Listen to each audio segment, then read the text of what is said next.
Assalamualaikum warahmatullahi wabarakatuh. Perkenalkan, nama saya Alfi Syahri Rangkuti dengan NIM 29020500017. Prodi Akuntansi semester 2 mata kuliah pengantar akuntansi 2 dengan dosen pengampu Ibu Desi Arigawati SE AK MSI. Pada kesempatan ini saya akan membuat video yang bertemakan tentang persediaan. 1. Pengertian persediaan. Persediaan atau inventory adalah bahan atau barang yang disimpan yang akan digunakan untuk memenuhi tujuan tertentu. Setiap perusahaan yang melakukan kegiatan usaha umumnya memiliki persediaan.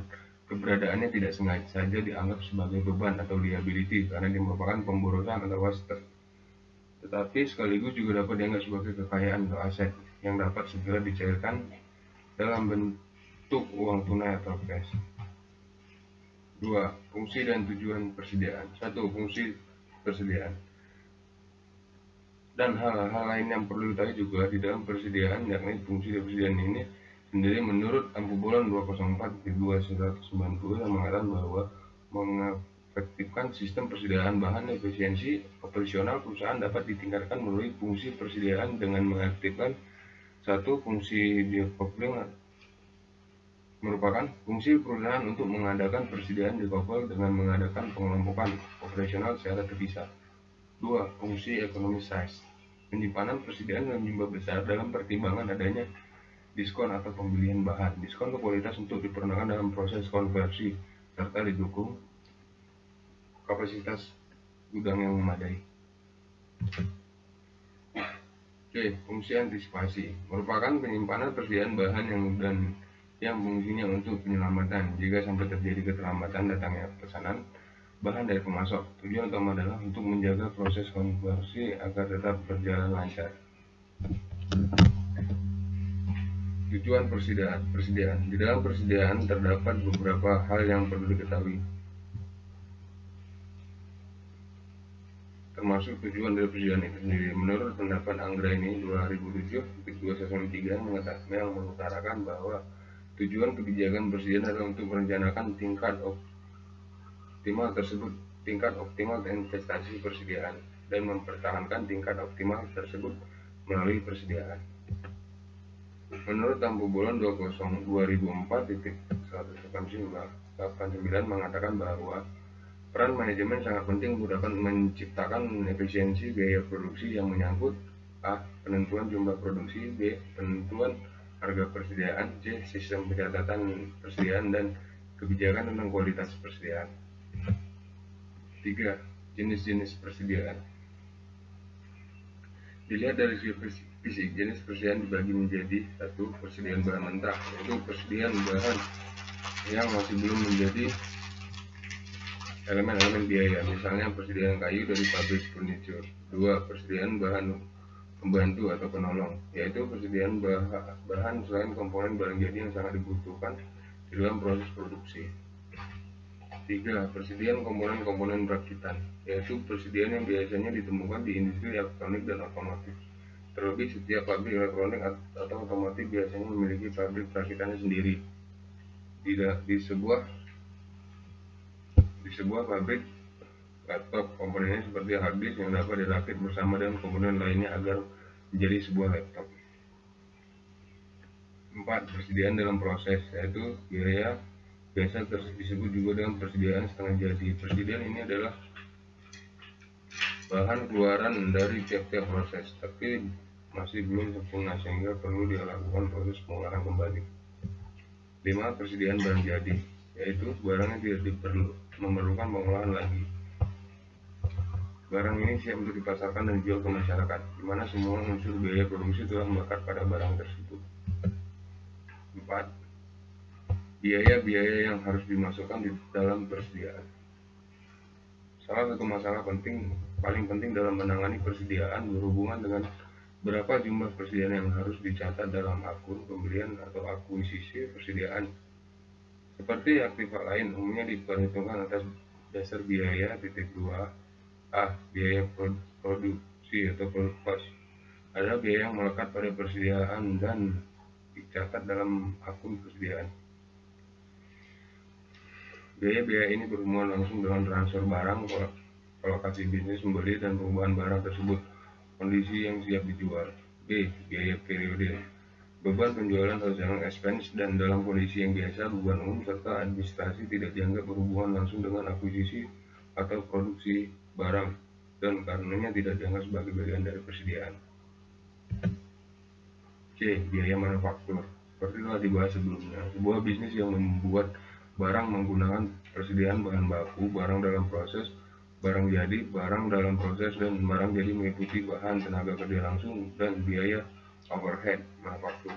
Biaya overhead manufaktur meliputi bahan tidak langsung, tenaga kerja tidak langsung, dan kos seperti penyusutan, pajak asuransi, pemanas, dan listrik yang dibutuhkan dalam proses manufaktur. 5. Sistem pencatatan persediaan.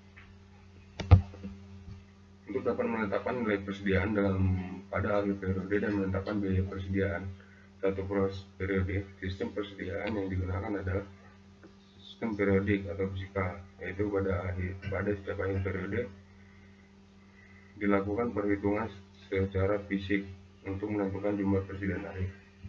Perhitungan tersebut meliputi pengukuran dan penimbangan barang-barang yang ada pada satu periode untuk kemudian dikalikan dengan satu tingkat harga biaya. 2. Sistem permanen atau perpetual, yaitu melakukan pembukuan atas persediaan secara terus-menerus, yaitu dengan membukukan setiap transaksi persediaan baik pembelian maupun penjualan. Perbedaan penggunaan kedua metode adalah pada akun yang digunakan. Untuk mencatat pembelian persediaan pada sistem pencatatan periodik, pembelian persediaan dicatat dengan mendebit akun pembelian, sehingga pada akhir periode akan dilakukan penyesuaian untuk mencatat harga pokok barang yang dijual dan melaporkan nilai persediaan pada akhir periode. 6. Metode penentuan nilai persediaan. Metode yang dapat kita pergunakan yaitu 1. Metode FIFO atau first in first out.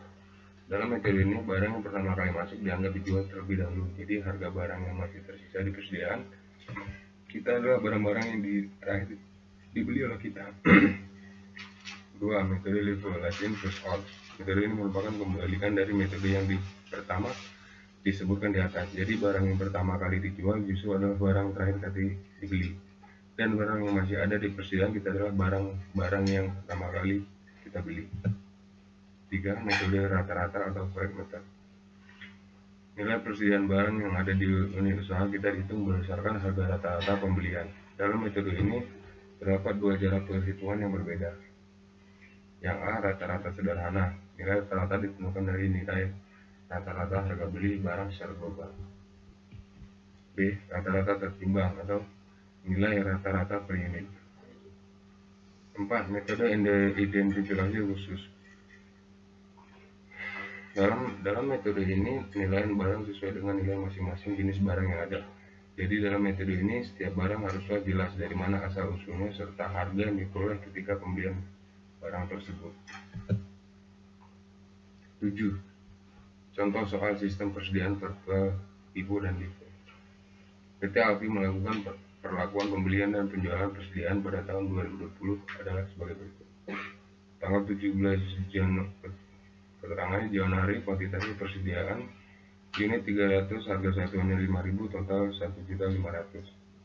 Tanggal 18 Maret, kuantitas pembelian unitnya 400, harga satuan 6.000, totalnya 2.400.000. Tanggal 30 Agustus, perlakuan penjualan unitnya 300, satuannya Rp6.000, totalnya 2.400.000. Tanggal 12 September, pengakuan penjualan dengan 100 unit, harga satuannya Rp10.000, total Rp1.000.000 diminta.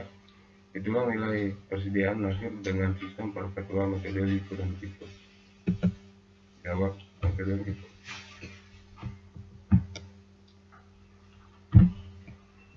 Pada tanggal 17 Januari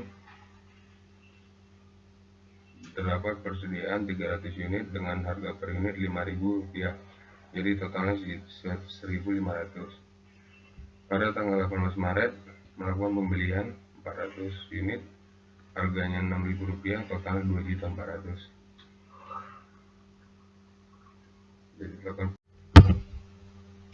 Terus pada tanggal 30 Agustus terjadi penjualan 300 unit dengan harga per unit Rp5.000, jadi totalnya Rp1.500.000. Terus yang persediaan di awal habis karena ini metode FIBO, persediaan yang 300 unit habis, jadi kita turunin yang 400 unit kita turunin. Terus pada tanggal 12 September terjadi penjualan 100 unit dengan harga per unit Rp6.000, totalnya Rp600.000, kita ambil dari yang sini. Jadi kita turunin tinggal 300 unit dengan harga per unit Rp6.000, total harga Rp1.800.000. Jadi total pembelian ada 400 unit dengan total harga Rp2.400.000. Harga pokok penjualan 400 unit, total harga Rp2.100.000. Di persediaan tinggal 300 unit dengan total harga Rp1.800.000. Jawab Vivo. Pada tanggal 17 Januari ada persediaan 300 unit dengan harga per unit Rp5.000. Total harga Rp1.500.000. Tanggal 18 Maret terjadi pembelian 400 unit dengan harga per unit Rp6.000. Jadi total harga Rp2.400.000, kita pindahkan ke persediaan. Pada tanggal 30 Agustus terjadi penjualan 300 unit dengan total harga per unit Rp6.000, jadi total Rp1.800.000, kita ambil yang dari 400 unit karena kita memakai metode LIFO yang mana terakhir keluar itu yang duluan dijual. Pada tanggal 12 September terjadi lagi penjualan 100 unit dengan harga per unit Rp6.000, totalnya Rp600.000. Jadi kita ambil yang tadi, yang di 400, jadi yang 300 kita turuni. Jadi sisanya tinggal 300 dengan harga per unit Rp5.000, total harga Rp1.500.000. Jadi total pembelian ada 400 unit dengan total harga Rp2.400.000, sedangkan harga penjualan ada 400 unit, total harga Rp2.400.000. Di persediaan ada tersisa 300 unit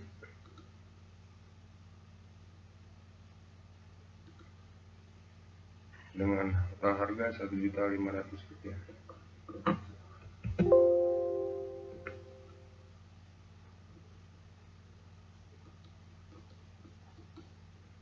Sekian dari saya ucapkan terima kasih dan kurang lebihnya saya mohon maaf. Assalamualaikum warahmatullahi wabarakatuh.